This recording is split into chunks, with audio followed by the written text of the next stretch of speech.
everybody. This is Bob Goodwin with Career Club, and welcome to another episode of Career Club Live. For those of you who are not familiar with Career Club, please check us out at career.club. Today's episode is being brought to you by our newest service that we call Next Placement, which is our innovation in the outplacement space, where we're bringing a more people-centered, empathetic approach to supporting transitioning colleagues. So today's episode, I am extremely excited. We have got the Chief People Officer for Kroger, Tim Massa, coming on. And just a little bit about Tim's background. Tim, as I said, is the SVP and Chief People Officer for Kroger, where he leads HR, labor relations, corporate affairs, associate communications, shared services, and aviation, which sounds like fun. Tim joined Kroger in 2010 as VP of Talent Development and was appointed CPO in 2015. Prior to joining Kroger, he served in several HR leadership positions at Procter Gamble for over 21 years. So clearly he's got an extensive global HR background in leadership development, performance management, strategy development, and employee communications and engagement. Tim got his bachelor's degree in marketing communications from the University of Dayton. Go Flyers. And with that, Tim, welcome. Hey, Bob. How about those Flyers? Thank you for the shout out. Good to be with you. Come on. It's so nice to see you. Thank you so much for joining us for a few minutes. Absolutely. Great to be here. And appreciate your leadership and have been following your podcast. And I know that others really appreciate the insights and the folks that you've had on. Well, thank you so much for saying that. And it's having people like you, Tim, that makes the podcast work. So again, knowing that you guys are staying super busy. How many associates do you guys have? Right now, Bob, we're just under 450,000 and across 35 states. But we hope with a pending merger that we're engaged with now with the Albertsons company, we'll see that number rise to over 700,000, and we'll be in 48 states, hopefully one day. Well, I hope that everything goes smoothly and as you guys wish that it would. But all that to say, those are really big numbers, and we know you're staying super busy. Thank you. As is our want to do, we like to just ask a couple icebreaker questions. So we've already determined you went to Dayton. So again, go Flyers. Where were you born and raised? Are you a local boy? I am here, born in Cincinnati. You know, in Cincinnati, it's it's either what high school you went to and what side of the town did you grow up in. So I was a West Side kid, Elder High School, Elder Panthers, for those that know the city. But I actually moved 9 times with Procter and Gamble. I think I was a role model for Pack and Go. So we moved all over the place in the U.S. and had the privilege to live in Central Europe and Poland for 3+ years. But my roots are Cincinnati. I'm back in Cincinnati and love the Queen City. Yeah. And you're right. That's how we know to ask what high school that you went to, because that is how we identify, or as you said, what side of town. So right. just a little bit about your family, Tim. Absolutely. Met my wife, Lisa, first day of college at Dayton. She was from Atlanta. Her parents had gone to Dayton, and she was the only kid from Georgia, 35 years ago. Mm-hmm. And I have 2 beautiful daughters. Mallory lives in Dallas. She's in advertising, and Morgan's in New York, and she's a financial analyst in private wealth with JP Morgan. So awesome. They're doing great. And with all the moves, a number of them were before they were born, or they don't remember them, but they do remember Poland and Europe. And I think those moves helped shape who they are today and their change adaptability that they've gone through. We've got a daughter that lives in Norway, and all of our kids have traveled pretty extensively. And it's a big world, and people are interesting, and cultures are interesting, and your daughters are very fortunate to have been able to get more perspective. Yeah, likewise, Bob. That's great. Yep. Very fortunate. So we did a little bit about your career arc. So we know you did a long couple decades at Procter and then at Kroger. So I'm very jealous of your time. So I want to be expedient here. But what do we find you doing when you're not HR stuff at Kroger? What are the hobbies, passions that you like to do? Oh, well, Lisa and I love to travel. I'd love to go to Dallas and New York, where both our daughters are located. So they're great cities to visit. I do a lot of, I love Napa Valley. We just got back from a week out there a few weeks ago. We have friends out there. And I love the wine country. I love the farming aspect and going into small vineyards and understanding how they produce wine. The business side of winemaking and the family tradition and generations. It's get a lot out of that. And I find myself most relaxed in that setting. I love that. I love that part of the country. In addition, we do a lot of charity work. I serve on our zoo board here, voted the best zoo in America, and really is. do a lot of foundational work that's geared toward children that are in poverty or homeless, and trying to help folks get a second chance that we call a new beginning. Maybe they had ran into a problem, but helping them get themselves back on their feet and thriving. So spent a lot of time in those spaces. My wife runs Dress for Success here in Cincinnati, another great volunteer firm, and helping people get back on their feet and start a career. Well, we'll get into diversity in a little bit, but just sort of the diversity of the talent pool and increasing the size of opportunity for people that might come from a non-standard or non-traditional background is huge. And companies that, in my view, are smart enough to open up their eyes and see the possibilities, are going to be the winners, I believe. Absolutely. So just to start off, and this is kind of pretty high level, but I love your all's mission statement of feeding the human spirit. Right. And that's such a powerful statement on so many levels. Obviously it works, kind of on a few different levels, but can you just provide a bit of an overview for listeners who aren't familiar with it, what it means and how you see it being lived out in the Kroger culture? Absolutely, Bob. It is, we're very proud of our purpose. And when we think about feeding the human spirit, it really is one customer, and we call our employees associates, one associate at a time. We find that an individual who loses a loved one, the first place they go to for comfort is their grocery store, because it's comfortable, it's knowing. And our goal is we want to try to provide uplift. We want to make the customer's day a little bit brighter. It could be a single mom. It could be somebody taking care of an elderly parent. It could be picking up a birthday cake or a graduation cake or flowers from one of our floral departments for a wedding. We're trying to brighten somebody's day and feed. Again, we're in the food business. When you think of food, we want you to think of Kroger and our banners out there across the country. But it really is about making your day a little bit better. And we always talk to our associates that they underestimate the impact they have on each other and on customers. And when you help somebody have a good day, you in turn have a good day. So, we talk a lot about creating an awesome customer experience. We have 11 million customers that walk through our doors every day physically, and over 4 million customers that shop us online every day. And when you think of the impact that you can do every day, our associates have a chance to make somebody's day better. We also want to have and create an awesome associate experience. And so the strategy, our go-to-market strategy to serve the customer and to enable our associates is really, it's foundational to really feed your spirit and to make it a little bit better.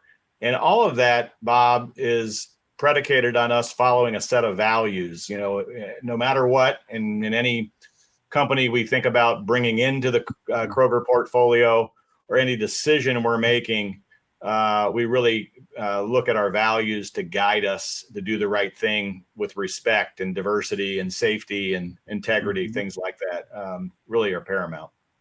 Well, you make me think about, it's interesting because on a physical level, as you said, you guys are in the food business, like you are nourishing bodies, but everybody who walks in that store, would you say 11 million people walk in a physical store every day? Yes. Are having 11 million different kinds of days. That's right. Right. And somebody might be having the best day of their life and somebody's having the worst day of their life. Bob, to that point, for some people, it's the only contact they have in a day. And I remember our Mariano's business in Chicago created instead of self-checkout, I want to see the cashier, but I want the line to be slower. So I want to be able to, I want to read the magazine, and I want to take my time talking to the cashier versus, how do I get in and out of there fast? There's others that, hey, I want to do it on my phone. I want to bag my own groceries and I want to get out. But regardless, everybody comes in with something in their lives, and we're trying to just, again, meet their needs, and we want to have them come back. is the expectation. Yeah, we had the opportunity to speak with Ed Bastian, the CEO of Delta, last month, and as I think No, terrific man, a mentor. I love that it's- man. His guidance is terrific. he's amazing, but their whole model is based on taking care of the frontline associates, because that's who's taking care of your customer. Absolutely. And if you get the order of operations right, take care of your associates who are taking care of your customers.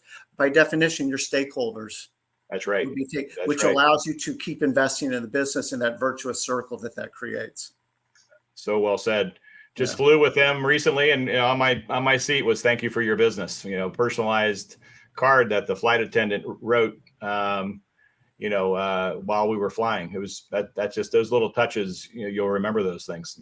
Yeah, well, as a Cincinnati and somebody who is in Kroger a lot, I see that we live out in Mainville, and Sure. There's a lady named Peggy who has been at that store. Well, Right. We've lived in Cincinnati for 20 plus years. Right. When she sees me, she smiles at me. She knows my name. She calls me by name. I'm always kind of looking for her. That's great. Yeah, that's it. I have a friend at the Kroger. Yeah, a lot of customers look in line for their Peggy, and that's your Kroger that you're going to, right? Exactly. We're going to talk diversity in a minute, and I've got another associate who I'm quite fond of. So again, kind of bringing this into maybe more of an HR functional conversation. Historically, HR, has been a lot about procedures, compliance, risk avoidance, things like that. And over the years, and I think probably very much with COVID, it jumped to the front of the strategic line, right? And your job became ultra important if it wasn't important enough already with 430,000 associates. That's insane. But how do you see HR at Kroger becoming more strategic? How has it become more strategic? And what would you share with your peers on what you guys have been able to do to bring that about? Well, you said it very well, Bob. And I think what we've learned, especially over these past 3 years with COVID, with the social injustice that we saw, and we took a very active stand in trying to be proactive in returning America to work, and also taking a stand on a framework for respect and appreciation and inclusion for all. And one of the things we realized is that the people strategy and the people priorities are a leader-led initiative. They're leader-led expectations. We're here to enable, champion, coach, develop, be a counselor, be a confidant. But at the end of the day, the leader has to lead the people priorities. So we talk a lot about how do we go after and attract, develop, and retain our associates. We hire over 200,000 folks a year. We get over 3 million applications a year. And that has to happen through the leader taking an active role, just like they own profit and loss, and they own the products on our shelf, and the decisions that they make. That's paramount. Second one is, how are we developing leaders? Each of us have had mentors, sponsors, folks that have helped us along to be where we are today. And an expectation for all leaders is who's the next generation that you're bringing up in the future pipeline, that you're leading that effort with others helping you. And then finally, and we've learned this a lot, Bob, especially over the past 3 years, is how are we advocating for every associate and their well-being?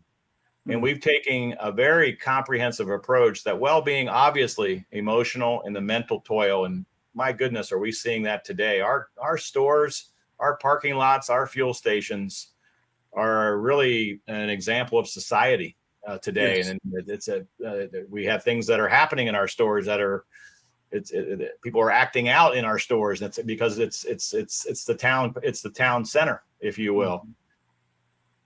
So that's important. But we're also looking at how we provide safety from a well-being standpoint, how we're providing financial well-being. We're not going to be your financial planner, but when you have that many associates, and we go from 16 years of age, we have 18 people, Bob, that work for us that are over the age of 90.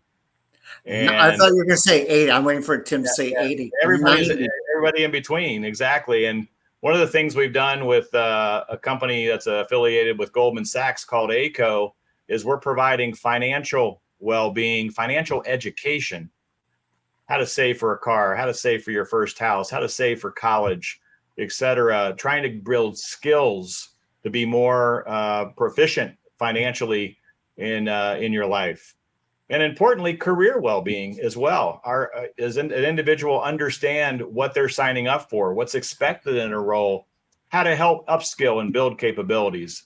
So when I say those things, connecting and retaining talent, developing leaders, and advocating for your associates and their well-being, those are leader expectations. So we flipped the people platform to be leader-led and what I call our people champions enabled, versus it's something that HR is trying to drive. Yes, we're subject matter experts in compensation, and we'll have benefit experts, and we'll have labor relation contracts. But at the end of the day, it all has to be owned and led by our leaders, who then in turn help our associates serve our customers. And the more we can do that and take the mystique away, or that, hey, make the problem go away, or you have to enroll and be a part of it. And we want to equip you all with the guys that you're a general manager. You have financial understanding, you have data and technical understanding, and you have people understanding. And that's what we're trying to really focus on, is to create general managers, and how we're a big part of that three-legged stool. Well, this is just really rich. I mean, it's not surprising Kroger's doing as well as you are. Because when you've got that kind of DNA that is driving the culture, that is helping both inform and execute the strategy. And that last little bit that you said really struck me, which is the bit like, this isn't a program coming from HR. Right. This is how we do business. Right. This is the business. Exactly. Right. And the fact that it's leader led, as you're saying. And I do want to double click, because I know that you talked about this at SHRM, about the wellness piece. Yeah. I introduced this episode talking about Next Placement, which is our offering in the outplacement category. Yeah. And the key differentiator on that is to focus on mental well-being, right? There's natural turnover in a business, and it would be naive to say that there's not. There is, and that's okay. But when someone has experienced a loss, they're not ready to jump into tactical, okay, let's go work on your resume mode. Right. Exactly. That's a human being, not a cell on a spreadsheet. Absolutely. And similarly, that's very much what I'm hearing you say, that these are real people, and people need leaders. And we didn't get into this particularly in kind of the pre, but AI cannot be a leader. No, they can't. And, you talked a bit about, what we also learned through COVID, lots of learnings there. And I also learned in the George Floyd incident, when we listened for understanding, and when our leaders were more vulnerable and authentic, we got the hearts and minds from our associates to lean in, and we had a better lens of what individuals were going through. And we've learned in this, looking at well-being and reflecting now, well-being's different than COVID is right now. We really have to keep leaning in that it's okay not to be okay. And that's one of my colleagues in one of our divisions said to me the other day, we have to normalize sharing. It's okay to share. I don't know what I don't know. So, it was before it was, hey, let's try to dot all the I's and cross all the T's before we bring you a problem. I think in today's environment, just like COVID, there was no playbook. We got together every day at 11 o'clock around, with the leaders around the country. We were an essential business. Our stores stayed open. Our pharmacies stayed open. We had to get product, to the stores, and we didn't have a solutions. And I think that's today. We have to have that same sense of urgency that a sign of strength is asking for help. And I think that's a new piece. I follow Gary Burnison a lot, the CEO of Korn Ferry, and he talks about the 5 graces. And you gotta have courage, and you gotta raise your hand and you gotta have empathy. and still you got to make decisions, but you have to be listening for understanding versus listening to debate or listening to defend. And I think we're trying to, and we don't have to have all the answers, but I think we need to be much more authentic with our talent base, because they're going through a lot, and we want them to believe that they can be their genuine, authentic selves. And we've always provided flexibility. I think every company's provided flexibility, and we're in this debate of, are you in an office or flexible, et cetera. I think we have to balance preserving a culture where you want to bring people together, because the wisdom of the crowd is so important for innovation and for decision making, et cetera. It doesn't mean you also can't be flexible and I need to go to my kid's play or practice or a doctor visit, or go with my mom to her doctor visit. Of course you do that. But that also doesn't mean I'm going to stay remote, leave my camera off, and not participate when I need to be somewhere. So we're in this. I don't know that it's a mandate that's worked. We've seen that in companies, and I don't know that that's the answer. But I also do know that we do need to come together when we need to come together, and we want to preserve the importance of collaboration. And I think so much of our leaders today are looking for help, and then no one signed up to be, the caretaker or the psychologist or anything like that, right? But we have to raise their awareness on observation and be more observant when someone's not acting like we know they, not carrying on the characteristics that we're used to, and we got to provide help. Yeah, we're going to have a guest on coming up, Andrea Herron, who is the CHRO for WebMD. And she wrote a book with her sister called The Elephant in the Room. Yes. And she didn't know that her sister was having mental health issues and was struggling. And she's like, if I don't know my sister is having issues, right in your backyard, how about people that like I work with that I see every day and I don't know? A couple of things I want to go back to. One is, listening with an intention to understand. Johnny Taylor Jr., who you know very well, we just did a podcast episode on empathetic leadership. Yes. And I know he talks about extreme listening. Yes. And it's like, I am not trying to form the next thought in my mind of how I'm going to respond to what Tim just said. I actually want to listen and absorb and process what Tim just said. Yeah, he does Another that thing well. that you said that really struck me was, as leaders, we need to model these behaviors. We need, what did you say? To normalize sharing, and it's okay to not be okay. Yes. And I don't know where I first heard this, and I'm sure many people are already familiar with this, but vulnerability paradox, right? And one of the qualities that people most admire in other people is when they're being vulnerable and they tell the truth and they share, like, I'm not okay today.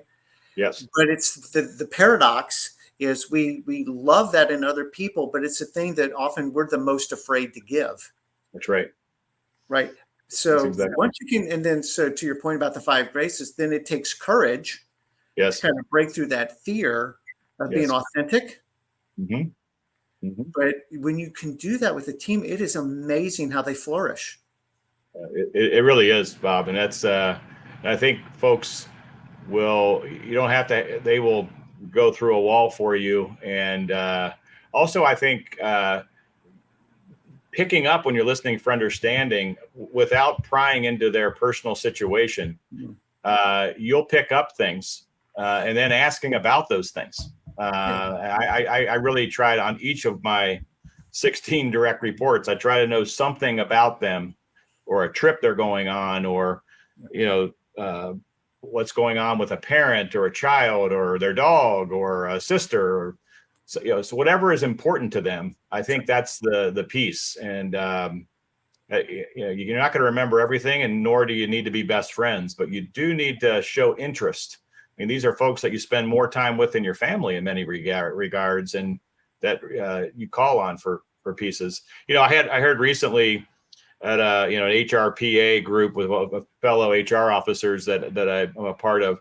Priya Parker, who wrote a book called The Art of Gathering. I encourage you and others to, I think she's on to something about being intentional on when you gather. And, she talked about a dinner party. And when she invites somebody to a dinner party, she's in the first 5 minutes of that dinner party, make or break, whether it's an informal gathering or you're sitting at a table. And she goes out of her way to be intentional of why Bob is at my dinner party. And you can do it in a lot of different ways, but why am I here? And why am I with this group?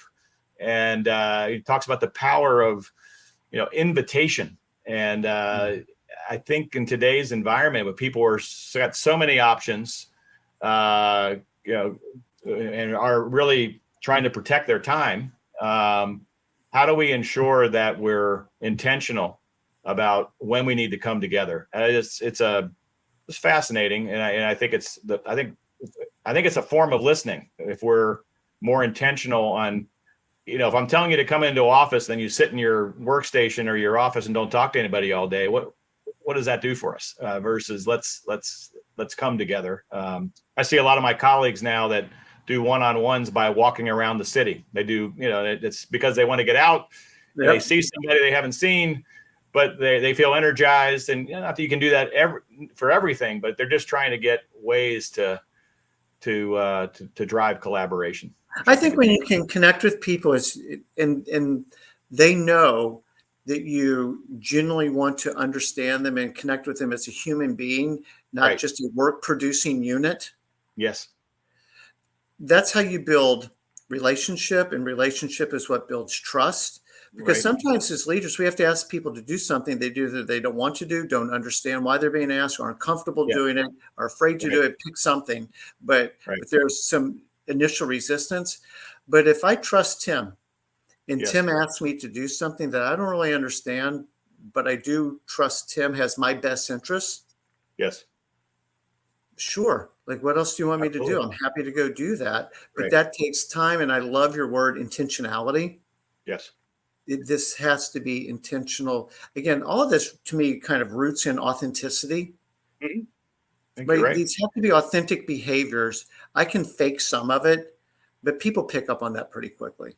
Absolutely. And I think in today's environment, I think people are, my youngest daughter has no filter, she says whatever's on her mind, and I think today's environment, there's no filter. There's more and more situations where there's no filter. Mm-hmm. Okay. I want to pivot into diversity for a minute, if you don't mind. Sure. You guys recently achieved the top score on the Diversity Equality Index. Yes. Can you explain to people super quick what that is? And then I want to just dive into diversity. Yeah, but as we look at our workforce, it's really practices and initiatives we have in place where we're giving where every associate has the ability to succeed, and it's really what are our policies and benefits in place that we employ a lot of individuals with special needs. Our benefits are contemporary across all demographics. And interests. And we really look to see, we're doing a lot in the neuroscience arena as well. So again, your point earlier, Bob, about how are we finding new avenues for talent, and then in turn, how are we helping them lead productive lives? And, one of the things we're very proud of is we have over 100 associate resource groups. One of them is called Our Abilities. Yes. And those are individuals that may have sensory issues or cognitive issues or other inhibitors that we really try to embrace.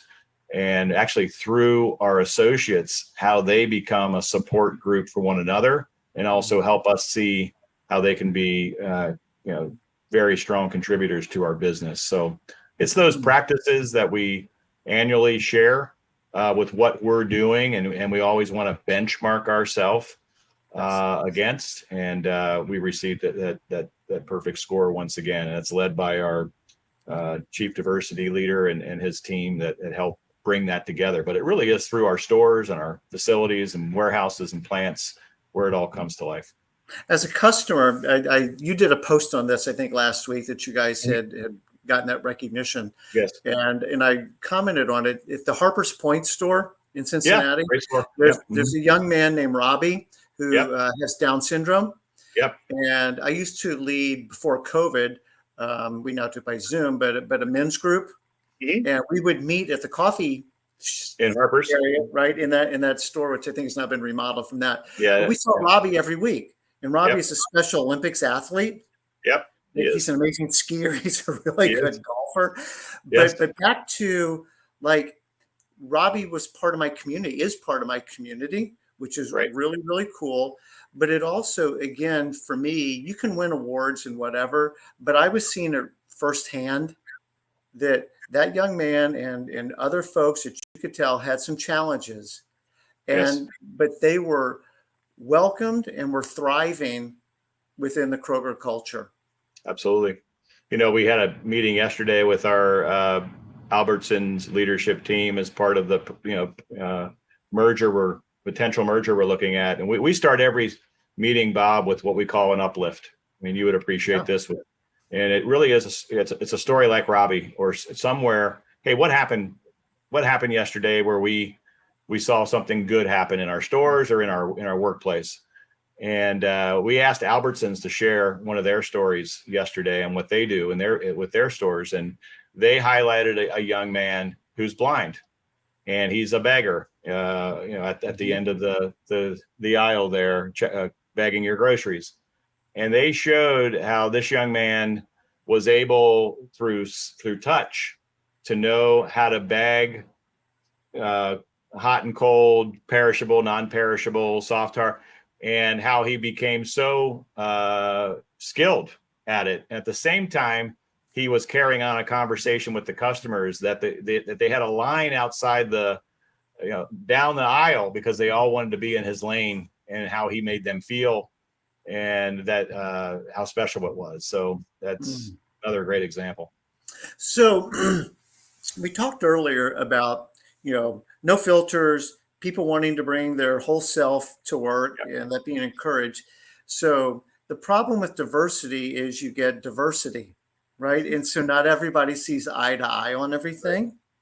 And, and of course, inclusion then becomes very closely related to diversity, because we can demographically hit quotas if that's the way that we chose to look at it.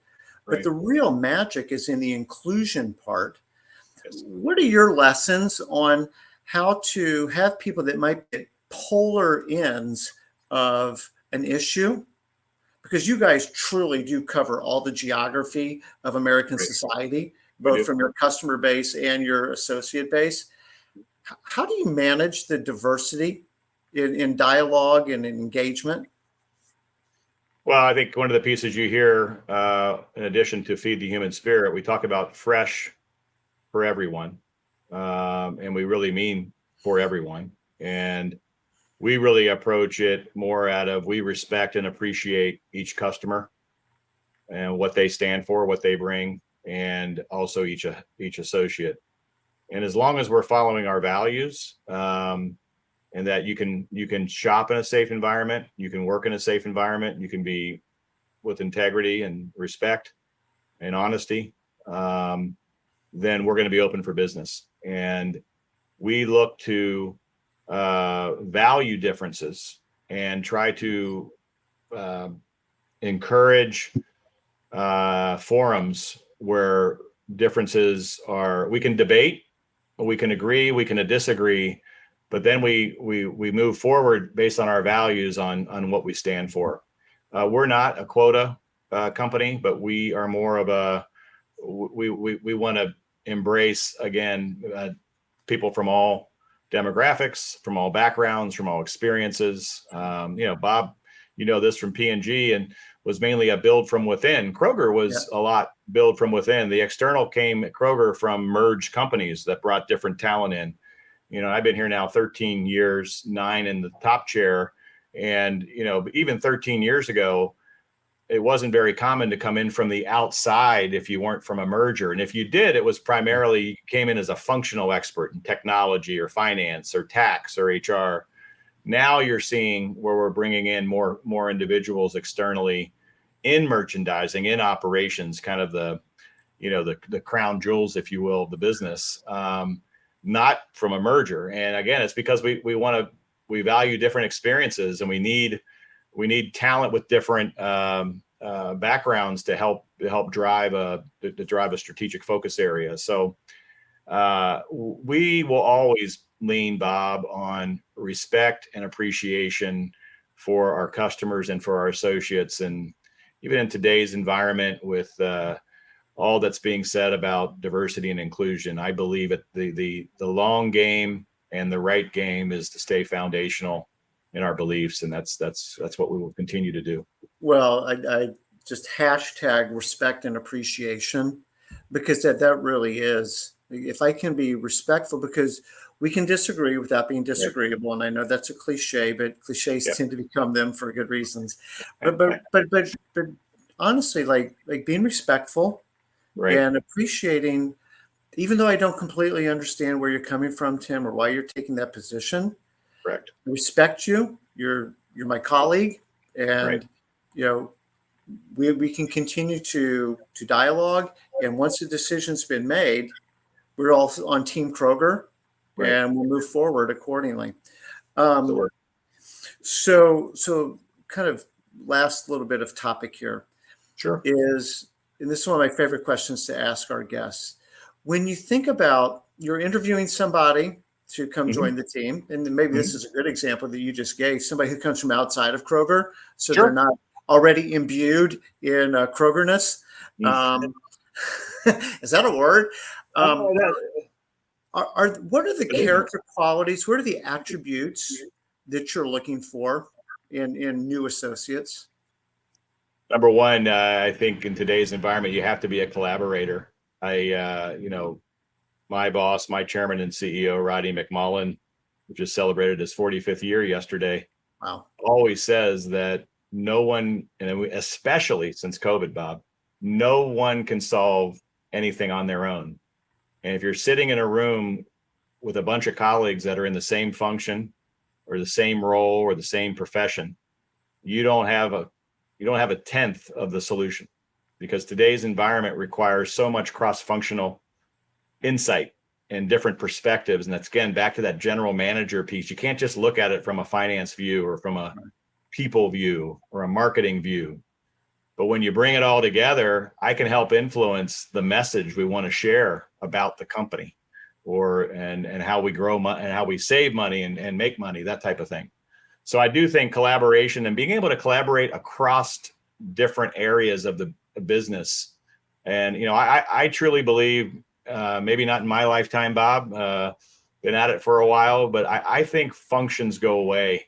I think it's more about teams, working teams, that individuals bring skills and capabilities. And it's kind of like, Houston, we have a problem, and you bring people in a room. How do we solve it? Yes, you'll have individual contributors that we need to, solve Friday's payroll and experts. But by and large, I think collaboration is going to be key. Other piece we look for, Bob, is we get knocked for this sometimes, but we are humble, and we appreciate humbleness. We want you to be self-confident, but also we believe being humble allows you to be more open, that you're always learning and there's always a better idea, and that you're curious, that you want to continue to learn. And I think individuals, I rarely state, my days at Procter and Gamble, we did X, Y, Z. Of course, I'm blessed with 21 years, just like your time there. That will always be, a foundation that I'll forever be grateful for. But I don't lead with Procter and Gamble. I lead from my experience, or seeking to understand and pulling from Procter's purpose values. They're the same as, they were similar values to what I'm doing here. So again, value driven, principle driven. Those are also some of the areas we look for. And someone who's a team player. I mean, someone who wants to, again, be part of something bigger. And finally, we're in the food business. We're not asking you to be the best cook, but you got to like food, or you got to like selling. You got to help making people's day. And, we always say that it's not about the price of wine. A good bottle of wine is who you share it with. And if that's a great experience. If you remember the experience, it's not about how expensive that bottle of wine was. But boy, I remember having a great meal with Bob, and that dinner will stick in my memory. That's what we're trying to create. We're trying to create memorable moments and impressions, and we need individuals that want to do that and want to be some part of something larger than themselves. If it's about you, of course, we want people to grow and develop, and you can come for a job, and we say discover a career. We used to say come for a job and stay for a career. We've adjusted that over the past few years because people have a lot of choices. Our hope is you're going to discover a career, and we've got every possible opportunity here. And if not here, we hope we've made you a better citizen, a better individual, and a better team player that you can go fulfill your dreams outside of here, and hopefully look to us and say, my first job was in a grocery store, or my first job was in the marketing department supporting Kroger, and boy, was that beneficial. So those are a few of the areas we look at to help us. I also find that you can never solve a decision in one time, and I like to see someone 2 or 3 times, and I like to see them in different settings. I like to see how they treat the waitress when or the hostess when we're at a restaurant. How did you treat the person who's cleaning our floors when you saw them in the hallway? You treat them with the same respect as you treated me. And those little things, I think, that matter. That's a big deal for us. We had our president in Cincinnati was just in our business courier, and she said, it's not beneath anyone to pick up a few pieces of trash and to pull in the carts from the parking lot. That's all of our jobs. And I think the more we can stay humble to that regard, I think that's who we're looking for. So super quick on collaboration, you reminded me of something that a mutual friend said, David Taylor. He's amazing. But we had David on last year, and he said, none of us is better than all of us. That's right. And that is just like tattooed in my brain, that none of us is better than all of us. The other thing, just to pick up very quickly on something that you said that is something I've learned here over the past few months, is this idea of being okay that your career may not be with us forever. Right. But our relationship extends beyond your employment dates. That's right. That's a big idea. And that's a fairly radical change from, well, okay, you don't work here anymore, so we don't have a whole lot to talk about, versus Boomerang's alumni network. You might go be working now for a supplier or somebody else that's part of our ecosystem, which would not be unlikely, right? Because you're probably going to land in an adjacent industry, and really seeing the relationship beyond employment dates. Well, you hit it. I mean, we were in the Wall Street Journal recently on the number of boomerangs that have come back to us over the past few years that felt it was greener somewhere else, and then realized, it was a few more dollars, but you know what? I had no network. I didn't like the culture, and it wasn't what I shaped out to be. Now, that's not for everybody, but that does happen. And to be able to leave with your head held high and the door being open for return has been highly beneficial for us. Additionally, Bob, if you were an employee for us, we sure hope you're a customer. So we always say you're a customer for life. And we hope that you'll continue to do business with us. And we wish you nothing but the best. At the same time, the 2% that go against our policy, go against our values or our principles, we're also quick to make a decision on and really serve as a reminder that what we will and won't tolerate. So that's that's important too. But we think in today's environment, and especially with close to 90% of our workforce, Bob, is an hourly worker, and they in many cases it could be a student with coming in for to work a seasonal role, or it could be an individual returning after being out of the workforce, or somewhere in between. It's all about flexibility and the schedule they want, et cetera. We've got to be flexible to help meet their needs, but also to leave the door open if they want to return. Last question before we wrap up. Sure. We both have now had distinguished careers for some number of years, right? And we have had mentors, and I suspect that you are quite a mentor in your own right. But how would you talk about the role of mentors in your career and mentoring? Well, I will, like you, Bob. I mean, you're an ambassador and a role model for this whole profession. But I look back on the individuals, and I think about my time at P&G. You know, it really is. It's a journey, and it's not a race. And where times where you were disappointed, or I was disappointed with, why wasn't I considered for this? And I hearken back to those mentors that would say it's a long game, and you're right where you need to be. And some of the best advice I ever received that I use with my team, and they'll say it at my funeral, is bloom where you're planted. And I think if you can focus on being present and focus on, not that you're not interested in what could be possible, but if you focus on the team you have, the areas you're supposed to focus on, and also to eat the meal that you're cooking. And that means you got to sit around for a little bit. It's not flash in the pan where I'm here for 12, 18 months and keep moving on, and I don't experience that. That taught me early on that that served me well. And I try to relay that in today's environment with individuals that are probably a little less patient than I was, the beauty of that and the beauty of relationships. And like you, I get more thrill out of the individuals that each of us have impacted and made a difference for. And then I look at the individuals that are the younger generation that are going to take it to a whole new level than us. And, you know, as Bob McDonald, the former CEO at P&G, always said, and I always believe in that, is standing on the shoulders of others. And that's what I also try to do every time I help someone get into a new role, is how do you not break them down and say what was wrong, what he or she did, and the challenges he or she faced are different than what you face.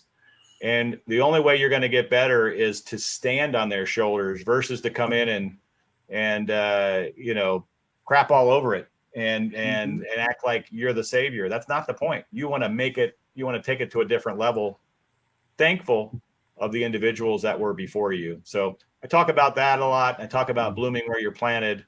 And I think those are two pieces of advice that I think I have hearkened on. And then finally, the first leader in my first job in Charlotte, North Carolina, a leader told me, there's nothing you can do that we can't fix as long as you don't lie, cheat, and steal. And again, it goes back to the values. As long as I'm following values, hey, we're going to make mistakes. I hope I don't make the same mistake twice, but we're going to learn fast. But it helped me take informed risk taking, and it helped me feel comfortable to raise my voice with my opinion, but also to flex and adapt and listen for others and be able to, I don't have to be the loudest voice in the room. Those are a few things that I would say through almost 35 years, that it comes down to those things. And I think that's what our individuals in today's society, they want to make a difference. They want to know where they stand, and they want to be given an opportunity to perform. Well, one of the things, and we're going to wrap this up, but what I just get so much joy out of listening to you talk, you're an optimist. You believe in the human spirit. You are an empowerer of people. You believe in people's potential. And when you can go to work every day knowing that hopefully some of the fruit of what I did today is going to help somebody be a better version of themselves, it's pretty rewarding. Well, you know that as well as anybody, Bob. And I think it's just kind of one individual at a time. And if you can just make somebody's day a little bit brighter, we all get hit with I walked in today to 5 things that I didn't think I was walking into, but I look back on it, and the 2 things this morning that I would say, well, he mucked up my schedule, were probably the most impactful things I could have. I'm glad I was here to be a part of it. And awesome. So I think you're right. And this is means the world to me. I needed this exchange. You've got a wonderful thing going, and I wish you nothing but the best with your future guests. And if there's anything else I can ever do to help repay or serve you, I would be honored. Well, I think that probably would include allow me to buy you a nice glass of wine someplace. So Well, yes, we'll do that. absolutely. Okay, Tim, thank you so much. Good luck with everything that you're working on. I hope that the merger goes the way that you guys want it to go. But you're really a fountain of wisdom and inspiration, and we are just very blessed that you chose to spend a few minutes with us today. So thank you for doing that. See you around town, Bob. Thanks again. Thanks, everyone, for listening. Please feel free to subscribe, like, comment on YouTube, as well as rate and review on your favorite podcast platform. And with that, Tim, bless you and have a wonderful rest of your day. Bless you. I know